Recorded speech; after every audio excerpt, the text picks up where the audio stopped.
Hi everyone, you are with me AS low notes. आज की video में हम भारतीय नागरिक सुरक्षा संहिता के कुछ short answer type question discuss करेंगे। सबसे पहले हम पढ़ेंगे first information report FIR।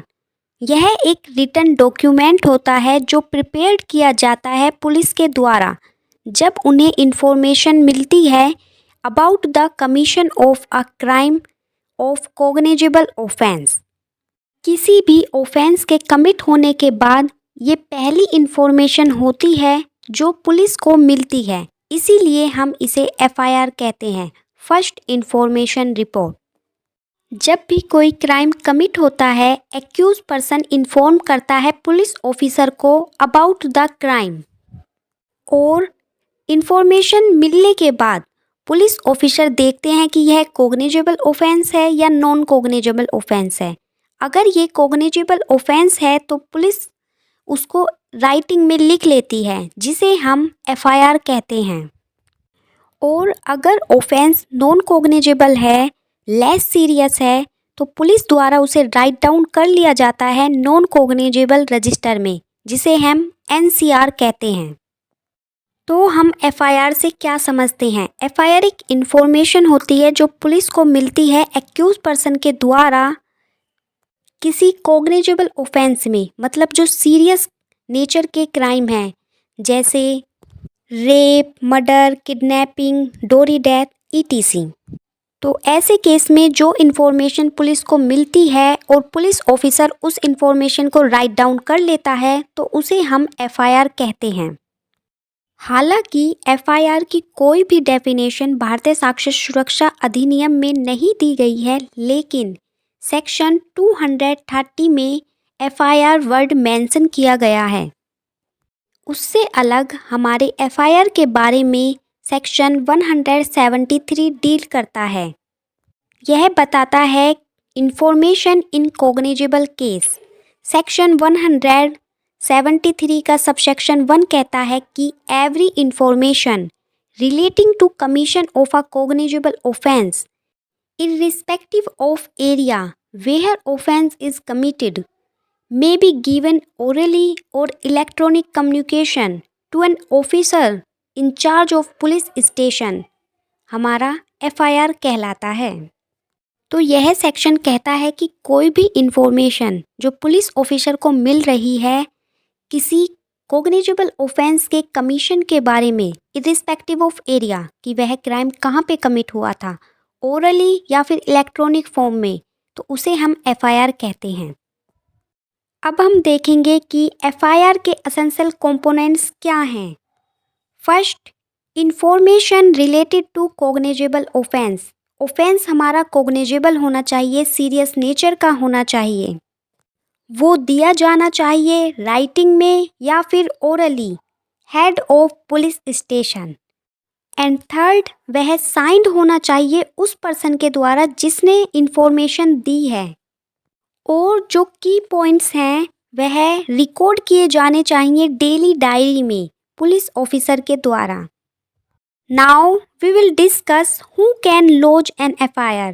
FIR कौन दर्ज करवा सकता है? Victim of crime. Second, anyone with information, जिसे भी इंफॉर्मेशन है वह, या पुलिसमैन खुद, या पर्सन हु विटनेस, जो विटनेस है, या फिर by accuse himself can lodge an FIR। Now we will discuss remand.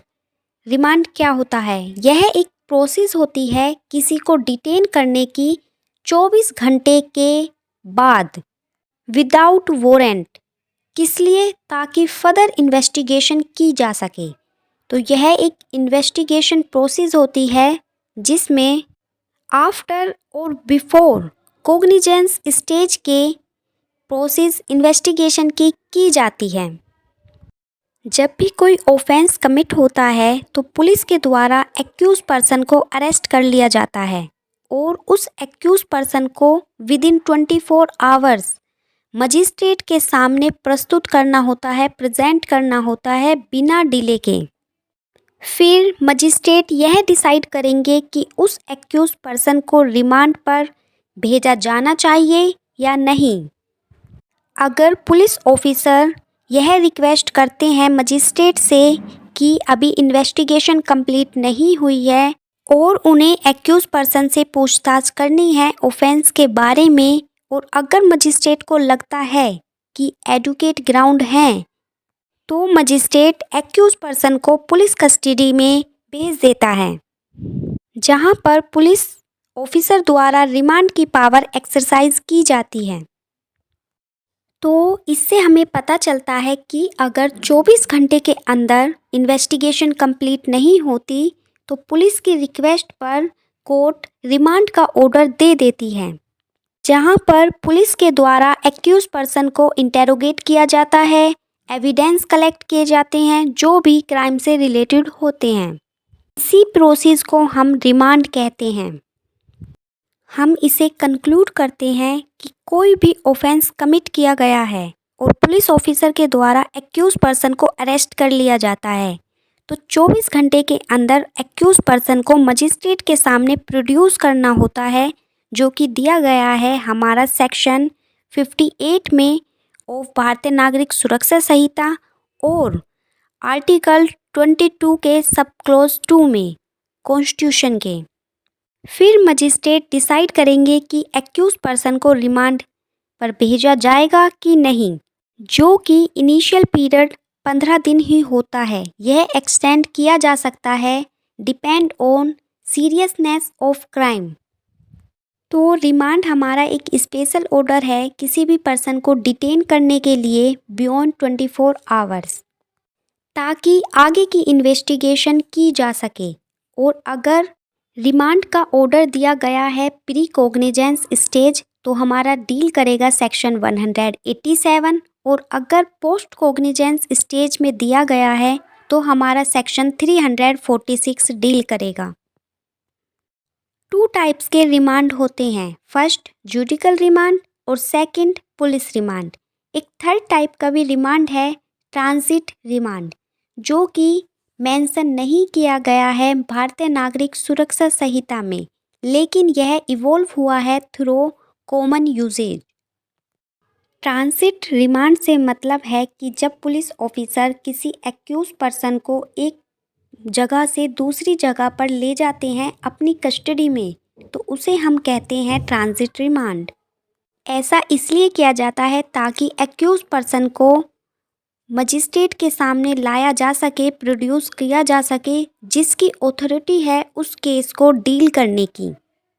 ऐसा उन केसों में किया जाता है जब कोई एक्यूज पर्सन एक जगह क्राइम कमिट करता है और छिपने के लिए या दूसरी जगह चला जाता है, तो ऐसे केस में ट्रांजिट रिमांड का ऑर्डर दिया जाता है नियर मजिस्ट्रेट के द्वारा, जिससे कि उस एक्यूज पर्सन का ट्रायल या प्रोसीडिंग उस मजिस्ट्रेट के सामने की जा सके जिसके पास अथॉरिटी है उस केस को डील करने की। Next, discuss provisions relating to cognizance of offence by magistrate as mention in BNSS। हमें डिस्कस करना है कि किस सेक्शन के अंदर मजिस्ट्रेट कॉग्निजेंस ले सकता है किसी भी ऑफेंस का। तो डील करता है यह सेक्शन 210, जो बताता है कि कोई मजिस्ट्रेट ले सकता है कॉग्निजेंस ऑफ एन ऑफेंस।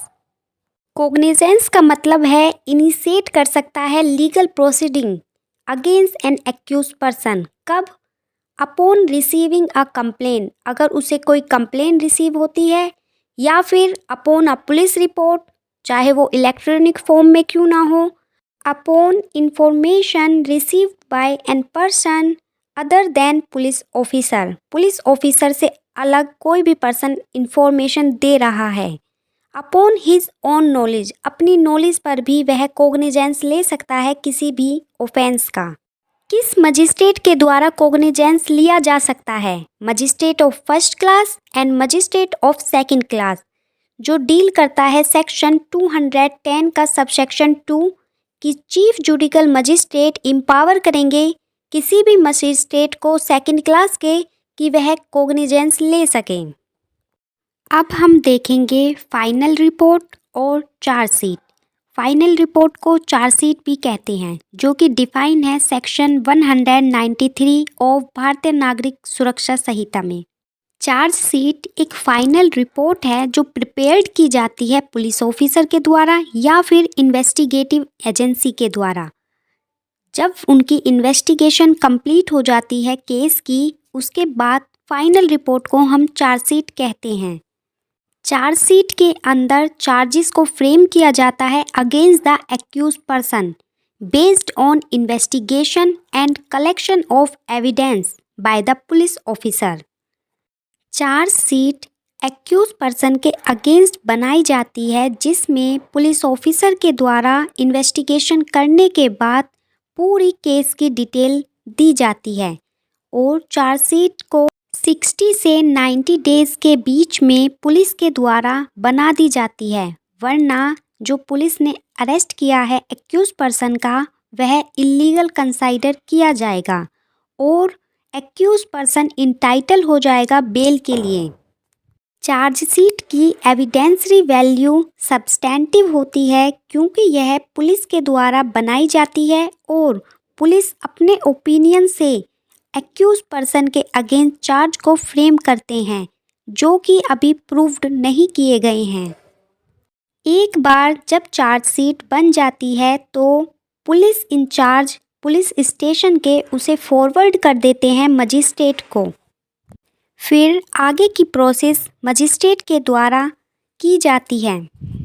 अब हम देखेंगे कंटेंट्स ऑफ चार्जशीट। चार्जशीट में क्या क्या इंक्लूड होता है। नेम ऑफ पार्टीज़, एक्यूज का नेम, कंप्लेनेंट का नेम और विटनेस का नेम अगर कोई है तो। नेचर ऑफ ऑफेंस, कि ऑफेंस का नेचर कैसा है, सीरियस है या फिर लेस सीरियस है, बेलेबल है, नॉन बेलेबल है, क्या नेचर है ऑफेंस का।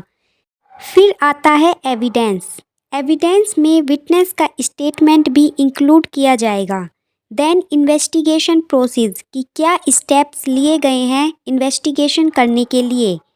Next arrest and release, accuse person को अरेस्ट कर लिया गया है या फिर उसे रिलीज़ कर दिया गया है on bonds. And last conclusion. तो चार्जशीट से हम क्या समझते हैं। चार्जशीट एक फाइनल रिपोर्ट होती है जो पुलिस के द्वारा प्रिपेयर्ड की जाती है, जिसमें क्राइम से रिलेटेड सारी डिटेल होती हैं और यह चार्जशीट मजिस्ट्रेट को दी जाती है और फिर आगे की प्रोसेस मजिस्ट्रेट के द्वारा की जाती है according to provisions. Thank you.